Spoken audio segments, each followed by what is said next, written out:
નમસ્કાર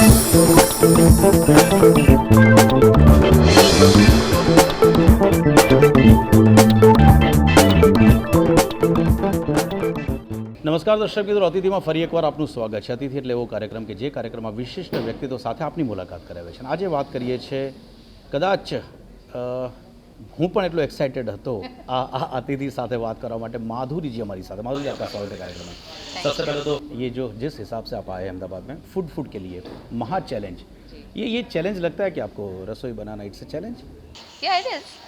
मुझे लगता है कि आज खाना बनाना सिर्फ खाना बनाने तक नहीं रहा है.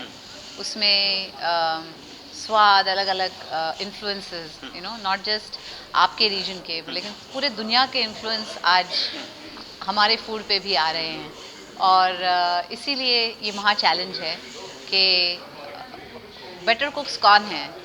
मतलब क्या आदमी ज़्यादा अच्छा कुक करते हैं या औरतें. और also reflects on a society आज, क्योंकि आज वुमेन का रोल सिर्फ किचन तक नहीं है, या मेन का रोल सिर्फ ऑफिस तक नहीं है. आज सभी सब में इंटरेस्ट लेते हैं. आदमी भी किचन में आते हैं, यू नो, थोड़ा सा. जैसे my husband is a very good cook, वो भी बहुत अच्छा कुकिंग करते हैं. तो मुझे लगता है ये जो रोल रिवर्सल धीरे धीरे और जो शेयरिंग हो गया है, उसकी वजह से भी मुकाबला बहुत इंटरेस्टिंग रहेगा. हमारे हिंदुस्तान के कल्चर के हिसाब से डोंट यू फील दैट कि बचपन से ही बच्ची को बोला जाता है कि बड़े होकर तेरे को ससुराल जाना है और चल पकाना सीख ले. चाय से शुरुआत होती है और आते आते धीरे धीरे वेडमी तक आती है, जो बहुत टफ कहा जाता है.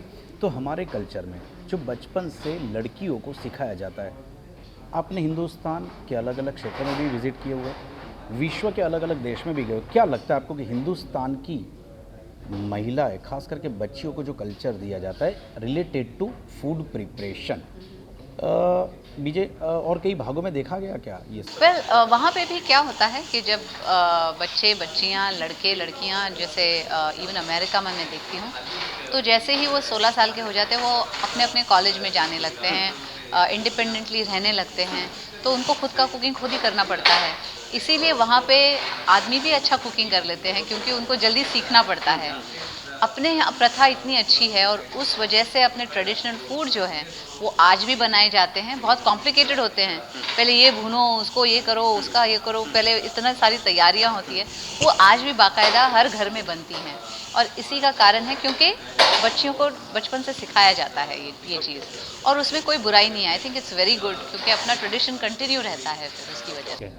आप मानते हो कि आपके हिसाब से मम्मी ने बचपन में सबसे पहला जब आपको प्रिपेयर करने को कहा था कोई फूड, कौन सा था वो क्या क्या कौन सी डिश बनाई थी और वो कैसी बनी थी? सबसे पहले मैंने बनाई थी चाय. और अच्छी बनाई, क्योंकि चाय नो ब्रेनर है, उसमें क्या बहुत ज़्यादा कुछ करना नहीं पड़ता है. लेकिन उसके बाद मेरी मम्मी बेकिंग में बहुत इंटरेस्ट लेती थी. तो जब मम्मी केक बनाती थी तो हम लोग ऐसे ही बैठ जाते थे साइड में. और क्योंकि वो बैटर जो होता है कच्चा, वो खाने में बहुत मज़ा आता था हमको. तो मम्मी कहती थी अगर ये खाना है अभी से सीख लो, क्योंकि आगे तुम खुद बना के खुद खा सकती हो. और हम लोगों ने, क्योंकि मैं जहाँ रहती थी वहाँ गुजराती, मारवाड़ीज़, पंजाबी, ऐसे पूरी मिक्स्ड कॉलोनी थी. तो हम लोग बहुत सारे पापड़ बेलते थे, क्योंकि एवरी समर में वहाँ पे जमघट लगा रहता था. सब अलग अलग, बिल्कुल सही, रियल पापड़. तो वो, और मेरे नेबर्स जो थे उनके घर में अलग अलग चीज़ें बनती थी. तो सबसे पहले मैं जो बनाना सीखी हूँ वो था पोहे. हमारे में महाराष्ट्रियन लोगों में पोहे बनाते हैं, तो वो मैं बनाना सीखी थी. और ठीक बने थे, थोड़ा नमक ज़्यादा हो गया था. ओके. अब आपने बताया कि ये आजकल का वक्त ये नहीं रहा कि औरतें सिर्फ यही काम करेगी या तो किचन तक सीमित रहेगी. मैं सीधा आ जाता हूँ, क्योंकि you are idol face for Indian woman. या तो आपको जिस तरह से वर्ल्ड की टॉप 30 वुमन में भी आपको जब काउंट किया गया था टाइम्स मैगज़ीन ने. माधुरी जी, एक रोल माँ का, एक रोल बेटी का, एक रोल वाइफ का, एक रोल मदर का. आई थिंक हर एक रोल में माधुरी जी को आइडल मानते हैं लोग. How it's possible? क्या आप उनको मानते हैं कि ये संस्कार बचपन हाँ, से, बिल्कुल. मेरे बचपन से मेरे माँ बाप ने यही संस्कार दिए हैं मुझे.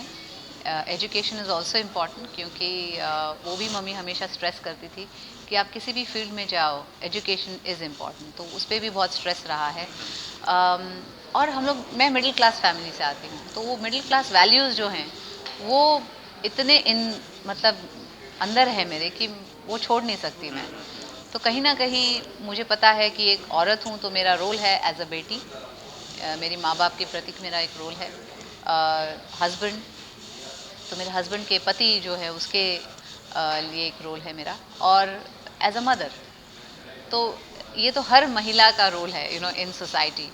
और अगर मैं ये बैलेंस अच्छा रख सकती हूँ तो माधुरी जी, आप यू सेड कि आप भुला नहीं सकते कि आप मिडिल क्लास फैमिली थी, जी क्योंकि अभी अभी भी वो संस्कार, वो कल्चर है। मेरा सीधा सवाल है, आजकल की जनरेशन, नॉट आजकल की जनरेशन, बरसों से देखा गया कि यूथ ग्लैमर से, खास करके फिल्म इंडस्ट्रीज के ग्लैमर से कहीं ना कहीं अपना जो कल्चर है उसको छोड़ के कहीं डाइवर्ट हो जाती है। आप उस फील्ड में टॉप पर रही, आप मिडिल क्लास फैमिली जब फिल्म भी देखती थी, क्या कहना चाहेंगे इस यूथ को, सीधा मैसेज कि फिल्मों मैं में जो यही है कहना शायद चाहूँगी कि should not reflect in their personal life और रियल लाइफ। नहीं नहीं, ऐसा कुछ नहीं है, क्योंकि sometimes even films are reflection of the changes in society. तो आज क्योंकि मैंने अभी कहा कि सिर्फ हिंदुस्तान ऐसे हम विचार नहीं कर सकते, क्योंकि वर्ल्ड छोटा हो गया है, इंटरनेट है, आप सब फिंगर टिप्स पे है, और कहीं भी जाना इतना आसान हो गया है, चाहे मैं अमेरिका जाना चाहूँ, चाहे लंदन जाना चाहूँ। तो ये वर्ल्ड हो गया है, एक एक देश, मतलब एक देश नहीं रहा, ये पूरा वर्ल्ड एक हो गया है। और उस वजह से कितने इन्फ्लुएंसेस आएंगे आपकी सोसाइटी पे। लेकिन मैं ये कहूँगी कि आप अच्छे इन्फ्लुएंसेस लीजिए, अपने ट्रेडिशनल इन्फ्लुएंसेस बहुत अच्छे हैं। बहुत सी ऐसे चीज़ें हैं हमारे ट्रेडिशन में जो एक फैमिली को एकजुट रखने के लिए बनाई गई हैं, और आप अच्छी चीज़ें लें, दूसरे मतलब जो अदर कल्चर्स आते हैं उनसे अच्छी चीज़ें आप उठाइए। डांस के बारे में, क्योंकि वो पैशन है डांस का, कभी बात आता है आंख बंद करता है, कभी भी हिंदुस्तान के फिल्मी डांस में आइडल डांस जो करने को जी चाहता है, देखने को जी चाहता है, पहला नाम आता है शायद माधुरी जी का। सरोज खान जी ने भी इसी शो में कहा था कि अगर मुझे सबसे प्यारी अगर मेरी कोई शिष्या है तो समझदार है, जो तुरंत ही स्टेप पकड़ लेती है, वो सेंस है, वो है माधुरी दीक्षित। माधुरी जी किससे इम्प्रेस्ड है डांस में? डांस में आप एक्ट्रेसेस की बात कर रहे हैं तो वैजयंती माला जी मुझे बहुत पसंद है as dance, Waheeda Rehman ji, Hema ji, Helen ji, और ये इन्फ्लुएंसेस हैं मेरे लिए। I look up to them as dancers, Ragini, Padmini, पुरानी जो एक्ट्रेसेस थी वो।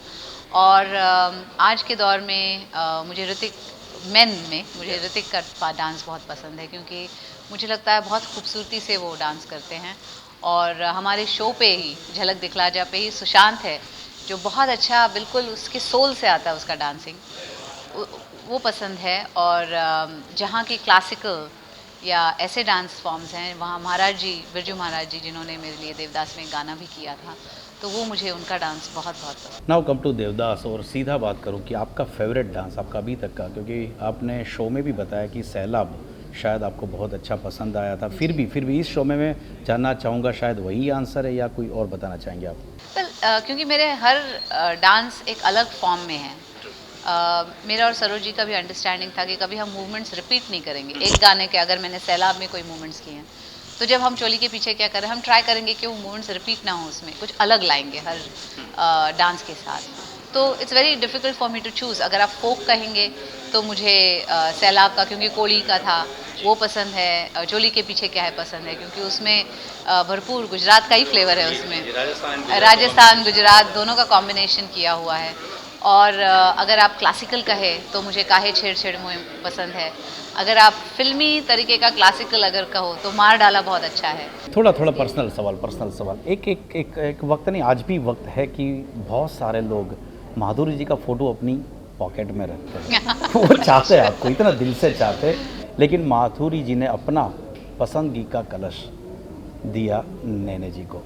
क्या, कैसे कैसे हुआ था ये बात, कब हुई थी पहली बात? तो क्योंकि ये शो है जिसमें दिल खोल के हमारे अतिथि बात करते, हम जानना चाहेंगे कि क्या मौका था, पहले मुलाकात हुई थी या फिर यू हैव प्रपोजिंग और he has proposing? No no no, मेरे भाई उनके फैमिली से मिले हुए थे, और हमारे क्लोज फ्रेंड्स थे, कॉमन फ्रेंड्स थे, तो उन्होंने सजेस्ट किया था मेरे भाई को कि आप मिलिए, वो फैमिली बहुत अच्छी है, बहुत अच्छा लड़का है, ये हुआ है। मुझे कुछ पता नहीं था।